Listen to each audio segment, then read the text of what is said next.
under the age of 18, a student, you just left secondary school. Yes. And you hadn't yet gotten into the university. Yes. You say something happened to you. Yeah? Something very painful, and beyond painful. Can you tell us what that is? Tell me what that is. It's I have to say, like, this is the first time I'm going to be coming out, like, public to discuss this with someone. Yeah. It's only my family members and definitely my husband that knows about it. Okay. Take your time. I was still in secondary school and I came home. Meanwhile, then I was staying in Ilorin with my parents. I was born in Ilorin. Right. I went to my primary school in Ilorin, but my secondary school, I went to Gifted School Academy in Suleja. Right.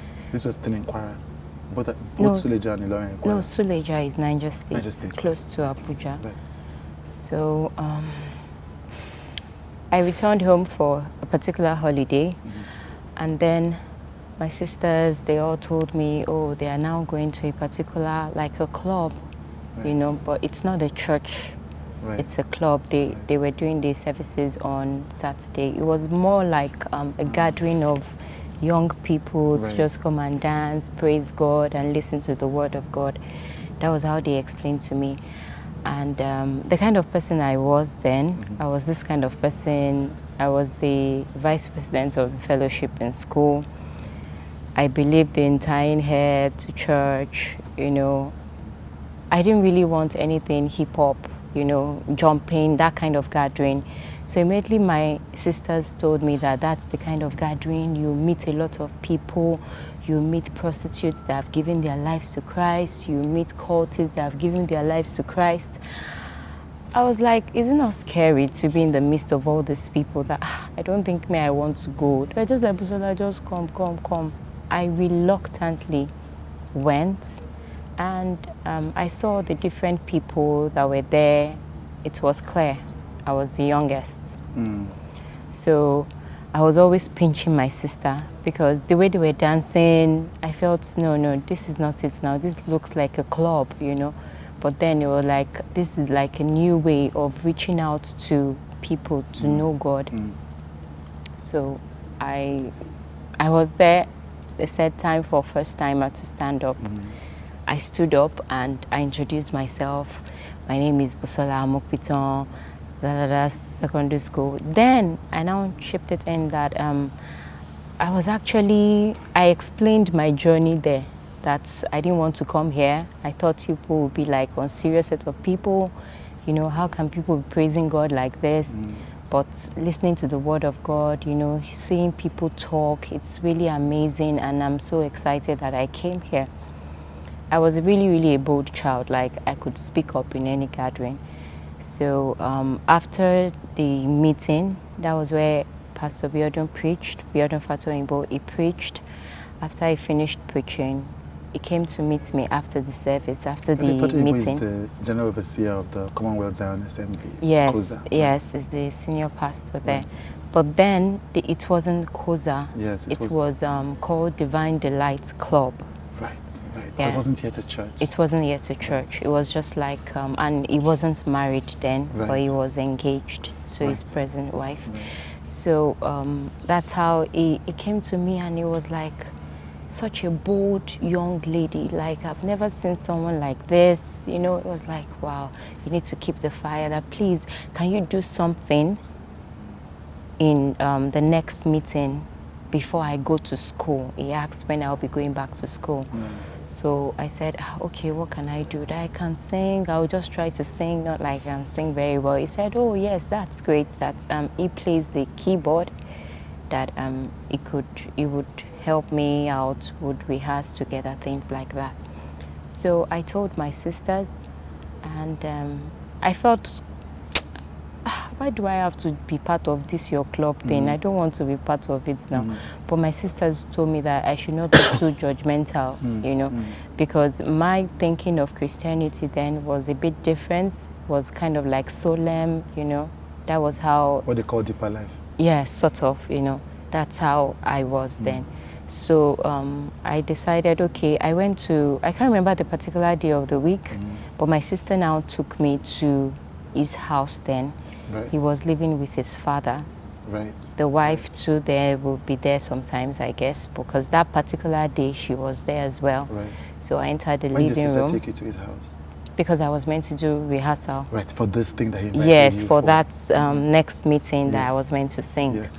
So she left me there, entered the living room. He was already seated with the keyboard. Right.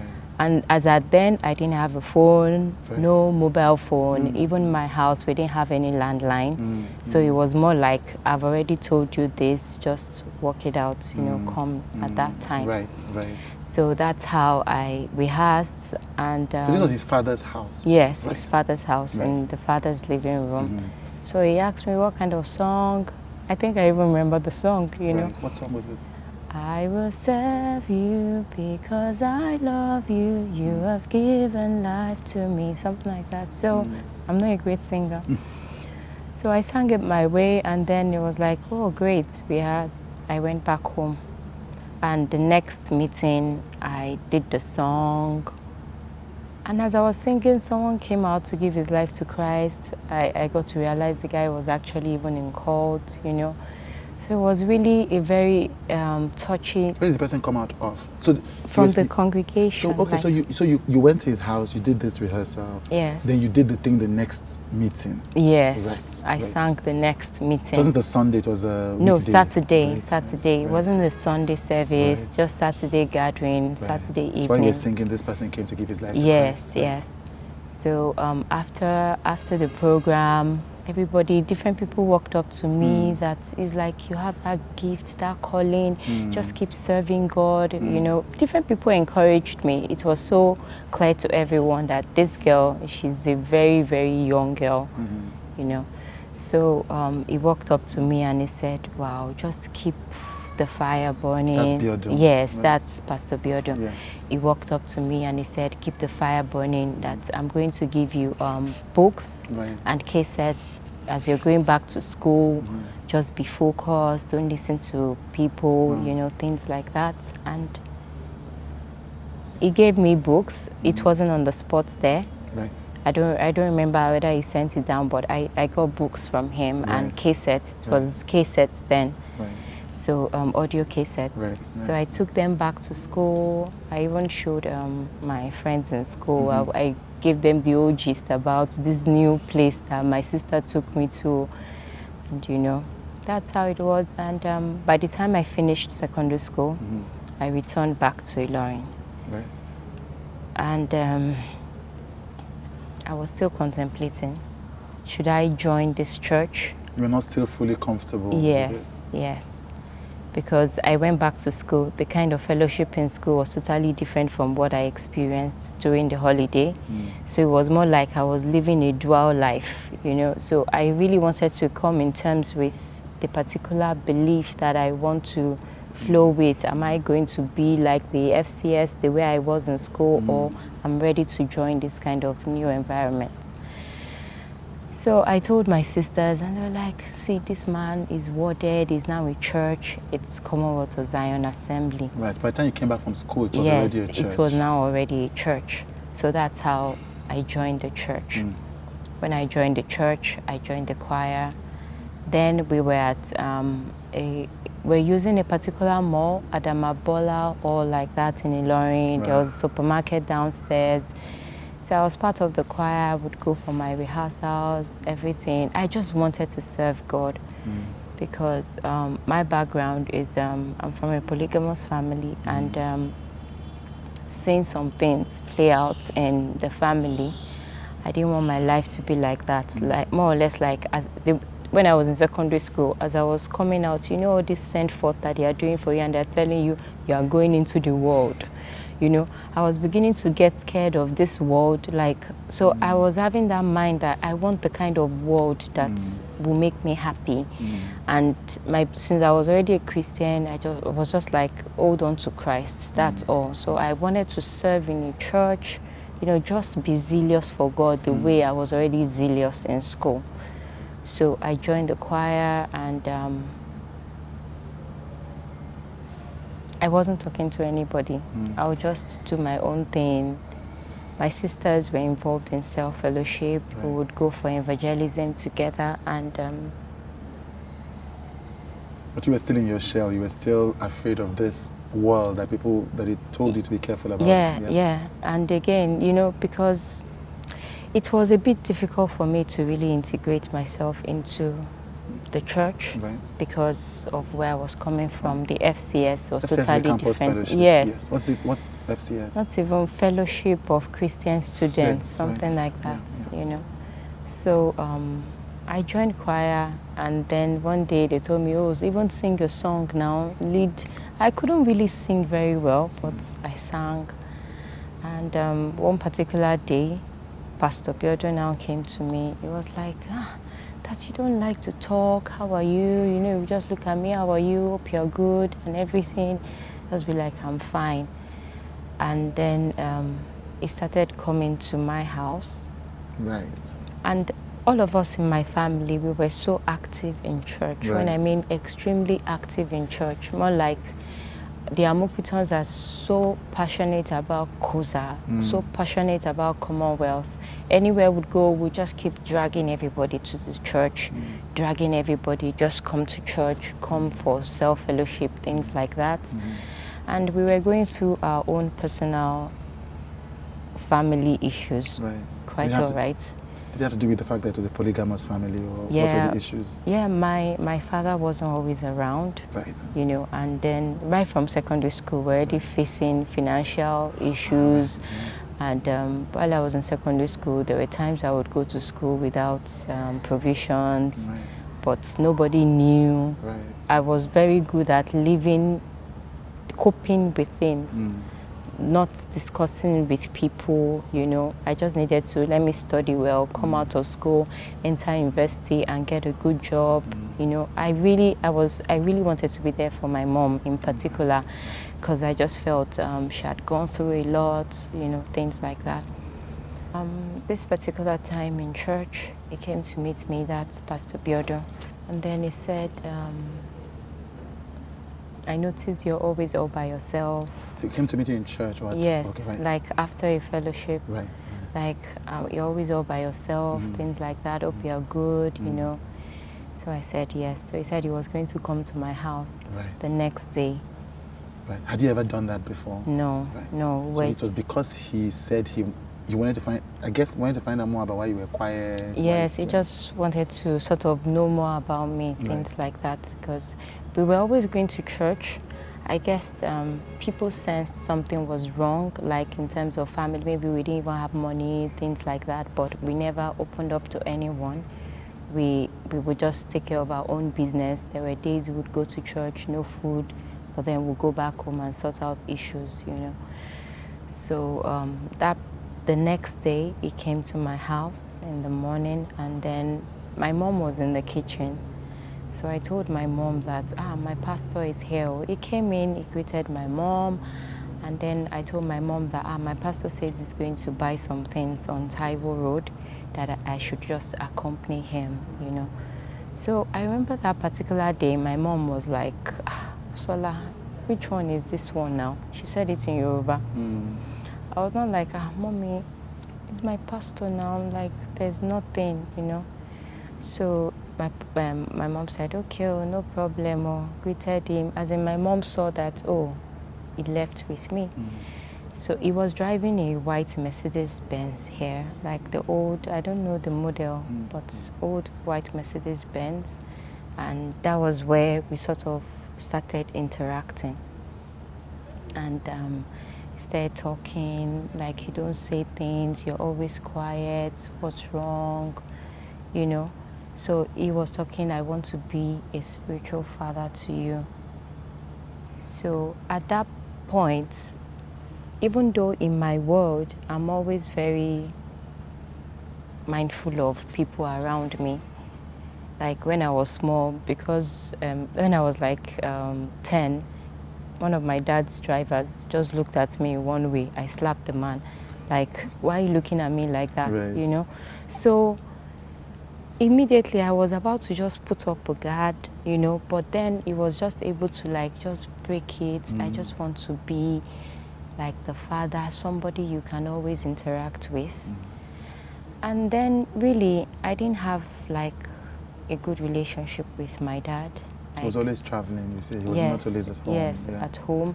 And then my sisters were all busy running their own lives, and I had my fears of all this thing of you're about to enter university.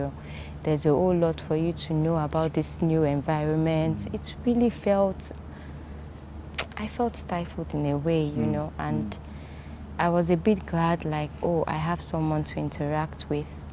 So it wasn't that particular conversation that made me to open up to him, but it was more like within me, I just felt relaxed, like, okay, you know. He just talked and he went to buy what he wanted to buy. He dropped me back home. Then after some days again, he came to my house that, okay, he was going, because the church was about to move from that particular location to another location that is like Wonderland, that's where they call it. So we would go to that site to go and see. So he took me that particular day again to go and see that place. We just talked that he's doing this. He just wants me to be talking to someone. And meanwhile, all these interactions, he asked me one time, do you have a boyfriend? I was like, no, I don't have a boyfriend. I'm a virgin, like nothing. And he was like, oh, that's really good. That just keep yourself, you know, don't listen to all these people, even all these church boys and church choir members. So it was good. It felt like good advice, definitely. So felt like someone who was supporting you and who was helping, you know, listening to you. And concerned about me as well, you know. So it sort of just, I became relaxed, like nothing, until a particular day, which was a Monday. I remember the previous day was a Sunday service, and because there was no telephone, no mobile phone. It was before GSM. Yes. I didn't know, and it came to my house.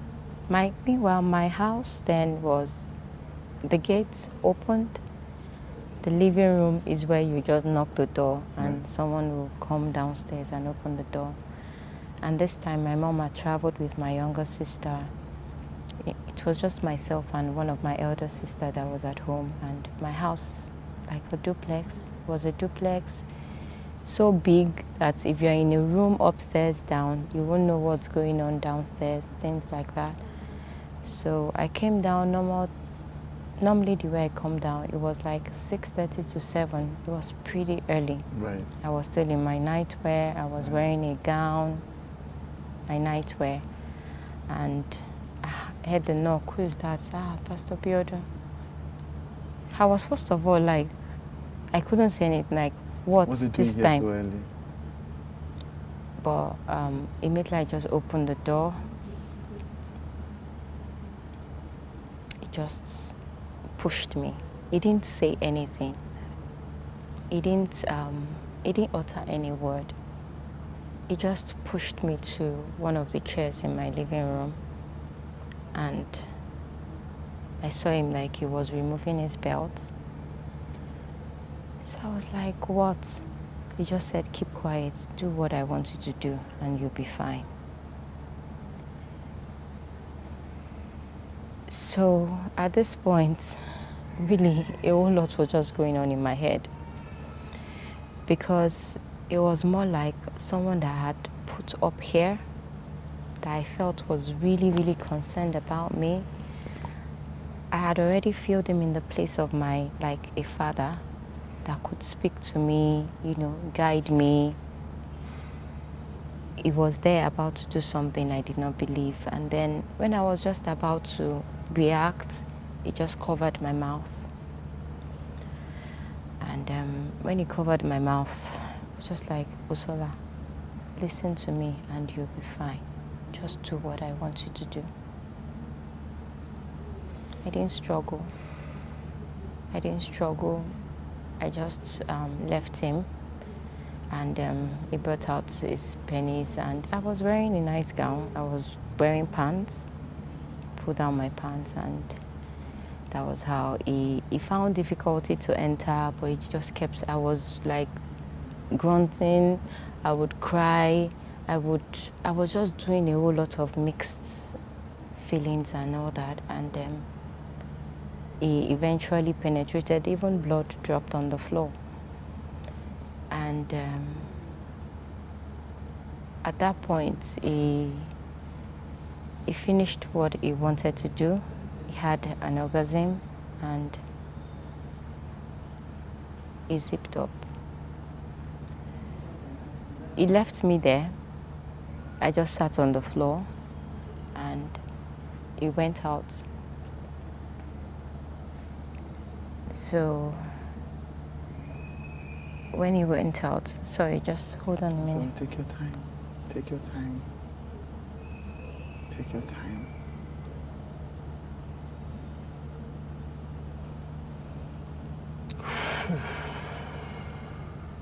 Because the thing, this particular time, as it looks like something that just happened, like an event, but a whole lot are damaged within me.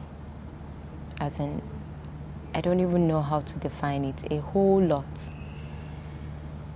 He entered his car. All I saw was he came back and he brought Crest. What is Crest? Toothpaste? No, a drink then. Mouthwash? No, a drink. Like a soft drink? Yeah, like a soft drink. Right. It was Crest. It had green contents. Right. I do remember. I think I remember Crest. Yeah, yes. so it was already opened. Right. He had opened it and he just poured it in my mouth. Why? I mean, I don't know. So he poured it in my mouth, and I had to just be swallowing it as he was pouring, swallowing it. And he finished, and he was now tapping me like, you should be happy I'm the one that did this to you. Okay. All right. So, and then he left. He said, I'll see you. He left. But I should be happy. That is the one that did it to you.